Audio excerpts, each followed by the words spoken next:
Welcome to this episode of my podcast. My name is Kalsoom, and I specialize in training medical professionals how to get the score they need in IELTS or OET so that they can get their dream job, take their career to the next level, and start living their best life with their families by providing them with bigger and better opportunities. Before I start with the main topic for this week's episode, I just want to make you aware of how you can use this podcast to your maximum advantage. This is no ordinary podcast. You can use this podcast by one, simply listening to the podcast to get some advice that will help you in your IELTS or OET preparation. Number two, actively listening to this podcast to improve your listening skills. I try to keep it short. I know you guys are very busy people, but you can use it for focused listening practice. So you can use the show notes, which is a complete transcript of each episode. You can read the episode as you listen and analyze the language, learn new words or phrases, practice pronunciation and intonation. Number three, also included in the show notes are some comprehension style questions that you can use by reading the transcript, using your skimming and scanning techniques to answer the questions. Answers are provided at the end, but you can also check your answers by listening to the podcast. Number four, you can use it as a listening test and answer the same questions while listening. And number five, I also include a brief analysis of some useful words or phrases that I have used in the podcast, which you can learn. So it's up to you how you would like to use this tool. Please don't forget to like, subscribe, and share this podcast with your colleagues and social media so that more people can benefit from it too.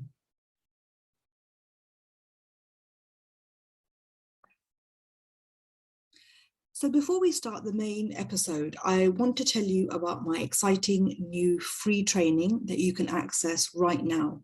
This is for OET students. Don't worry, I'm putting together some free training for IELTS students soon.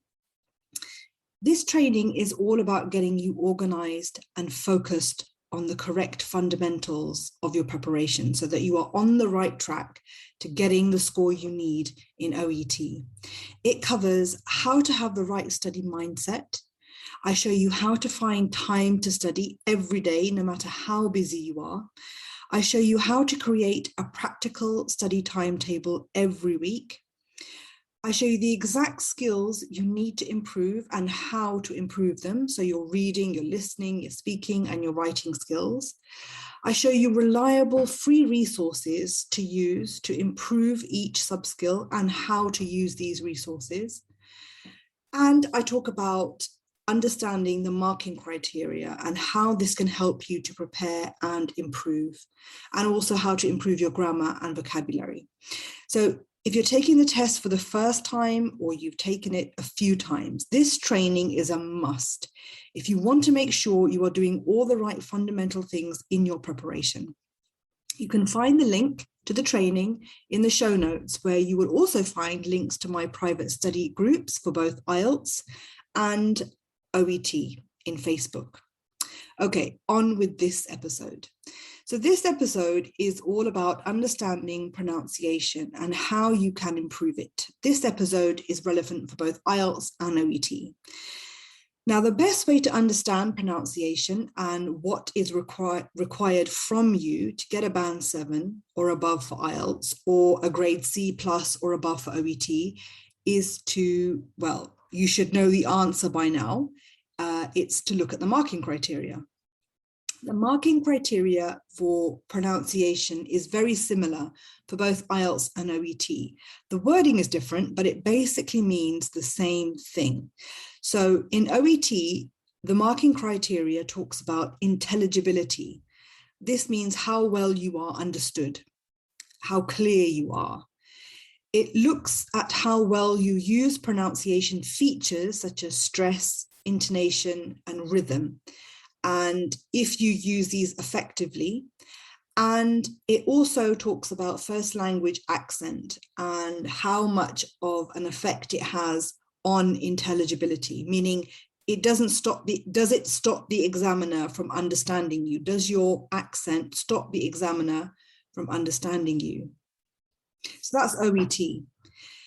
The IELTS marking criteria for pronunciation says something similar. It says the student uses a wide range of pronunciation features, so stress, intonation, etc., sustains flexible use of features with only occasional lapses, is easy to understand throughout, first language accent has minimal effect on intelligibility. So let's break this down to the key elements that the examiner is looking for.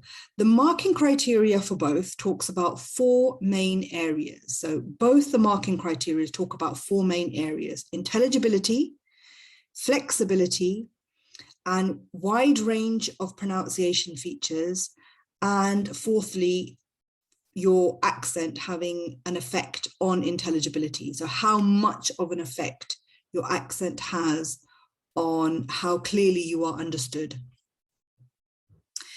So before I go into detail about these 4 areas, I just want to make a very important point here before we move on.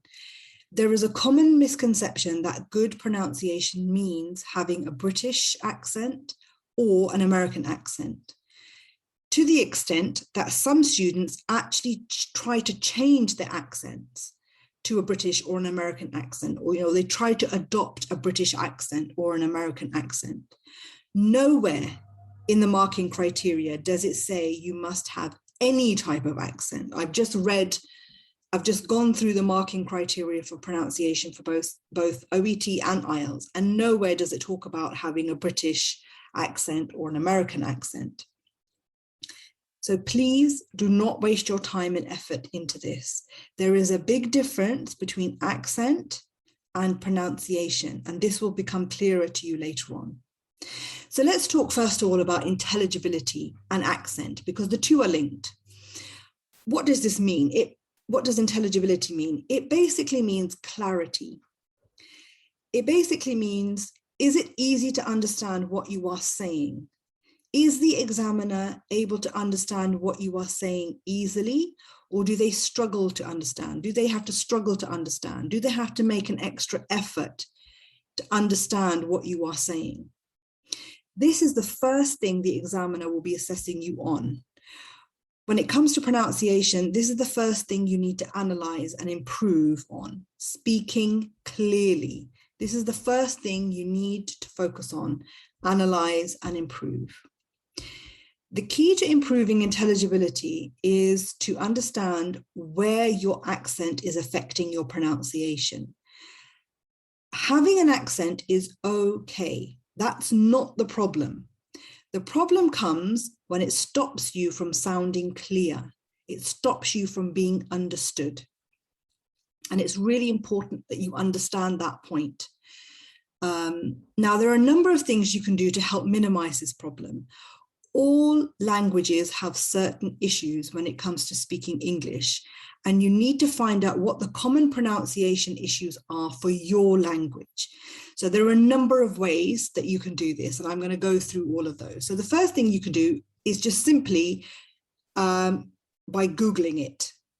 So Googling, common pronunciation problems from one language to English. So your language to English. Just Google it, just type it into Google, and you will find lots of information about the common pronunciation problems from your language to English.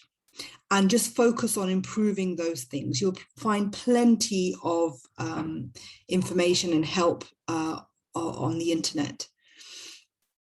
Next, you need to make sure you are pronouncing the individual sounds correctly.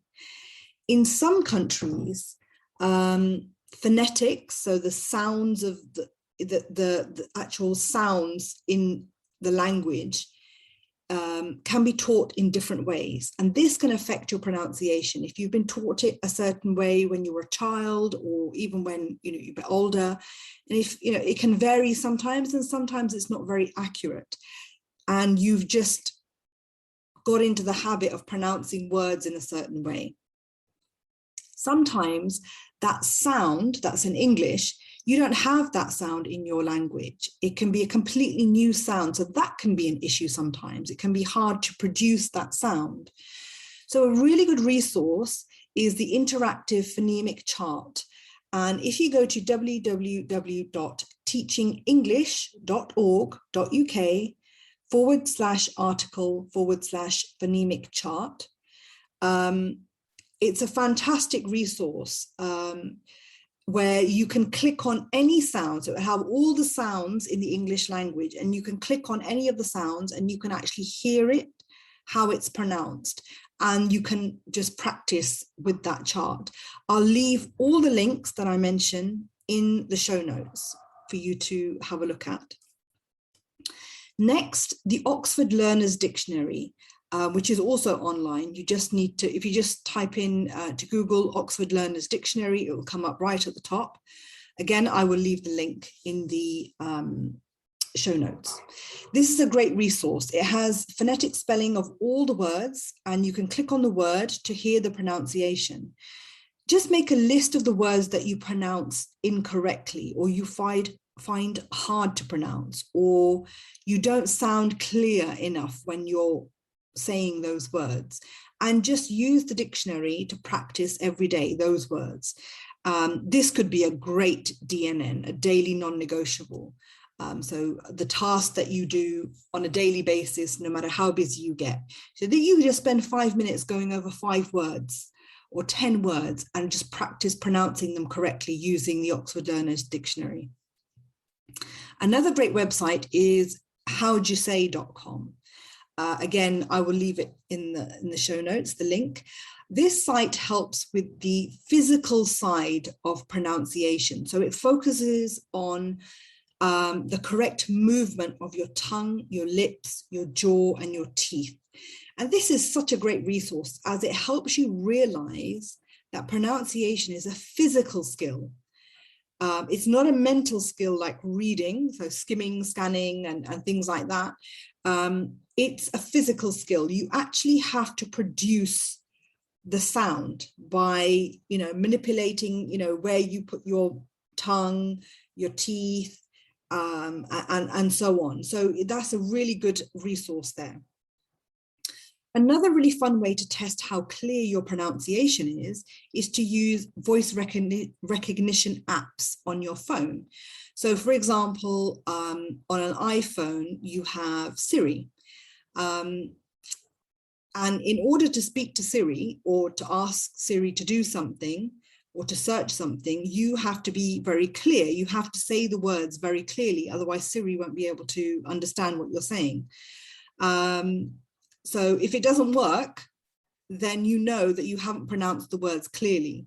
And there are lots of other apps you can download, like Voice Note, that actually type what you are saying as you're saying it. So as you're speaking into your phone, into the app, it's typing what you're saying. So then you can actually see if you have actually sounded the words correctly, and if the app has actually picked up on it, and it is, if you're clear, basically. If it's clear, then you know it's typing it correctly. So that's a really fun thing to do, and very effective. I'll leave all the links, like I said, in the show notes for you to have a look at. So let's move on now to the features of pronunciation. So I've talked to you about being clear and being able to produce the sounds clearly and how to practice that. Now we need to look at how to pronounce to convey the correct meaning. So your pronunciation can have a huge effect on the meaning that you convey in what you're trying to say. So there's certain features that come under pronunciation, and these features include, and this is what the marking criteria talks about. It talks about word stress, sentence stress, connected speech, and intonation. So these are the 4 main areas that you would need to work on. So word stress is where certain syllables of a word are emphasized more. So for example, you have the word within. So when I say within, the in part, so the last part of the word, that syllable in is pronounced with more stress than the first half. So with, so it's within, within. So you can see the emphasis is at the end. Same with the word happy, happy. the stress is at the beginning of the word. Happy, happy. Or identifying, identifying. The stress is at the beginning. So part of practicing pronunciation is learning where the stress in the word is. That will help you to pronounce the word correctly, knowing where the stress is. And, that takes practice. Sentence stress is where parts of the sentence is stressed more than the other words to convey a certain meaning. If you change the stress in the sentence, then you change the meaning. So for example, if somebody asked you, do you listen to music? You could say, and the answer is no, I don't listen to music. Okay, so that was pretty flat. But you could say, no, I don't listen to music. So the stress in that sentence was on the no. No, I don't listen to music, as in, of course not. The meaning of that is, of course, I don't listen to music. Or if I change the stress and I say, no, I don't listen to music, meaning I don't listen to music, how can you think that? Or I listen to something else, or I do something else. So changing the stress changes the meaning in the sentence. Connected speech is where in English, native speakers speak. When we speak, we tend to blend some of the words together. So the words kind of merge together, making it difficult to understand sometimes. So for example, do you want to go to the cinema? So a non-native speaker would say, do you want to go to the cinema? Do you want to go to the cinema? They would say the words clearly and as individual words. But as a native speaker, we say, do you want to go to the cinema? Do you want to go? We don't say, do you want to go? We say, do you want to go? Do you want to go? Do you want to go to? We don't say to, we say to. Do you want to go to the cinema? So connected speech is something that can affect pronunciation. And that's something else that you would need to practice and, be comfortable with. It's not too much of a problem. You don't have to have connected speech, but sometimes it just helps you to sound more natural. Intonation. This is the natural rise and fall of the way we speak. We don't talk all in one tone. Our voice goes up and it goes down. This is very much linked to how we are feeling. So intonation is linked to how we are feeling. So this can be quite tricky in the exam when you're quite nervous to, convey intonation and show a different type of emotion other than the fact that you're really nervous. So let's have an example. So if somebody were to ask you what's wrong and your answer is nothing, you could say nothing in a number of different ways, and each way, changing the intonation, the meaning is different. So I could say nothing, meaning I'm really surprised you think something's wrong. Why do you think something's wrong? Nothing is wrong. Or you could say nothing. What's wrong? Nothing, meaning there is something wrong, but I don't want to talk about it. Or you could say, what's wrong? Nothing. That sounds quite suspicious. If you have children and they'll probably often reply like that, like nothing, a bit suspicious. So definitely there's something wrong. So changing the intonation, the rise and fall of the way we speak can alter the meaning of the sentence. So this and lastly, flexibility. The marking criteria talks about flexibility. So what it means by flexibility is using all of these different features confidently, in a flexible way. So moving between intonation and word stress and sentence stress quite easily. You are able to use all of these things flexibly, in a flexible way, at ease, without much issue. So that's, and all of that will take practice. And this may seem a lot to consider, when practicing pronunciation. And it does take time. This is something that takes time, and it must be done regularly. And you also need to remember that to get a C+ for OET and above, or a band 7 and above for IELTS, the standard, the requirement for pronunciation is not actually that high. So, it talks about minimal mistakes. So you will make some mistakes. That's something that you will have to get your head round, but it's minimal and it doesn't affect intelligibility too much. So it's an achievable standard. So to practice, you must do the following 3 things on a regular basis if you really want to improve your pronunciation. You need to expose yourself to as much English as you can on a regular basis, so every day really. The more you surround yourself with it, with the English language, the more of the pronunciation you will pick up. And it's important to listen to different accents too. Secondly, you need to actively listen. So it's one thing surrounding yourself with the language, but if you're not listening to it properly, then you're just wasting your time.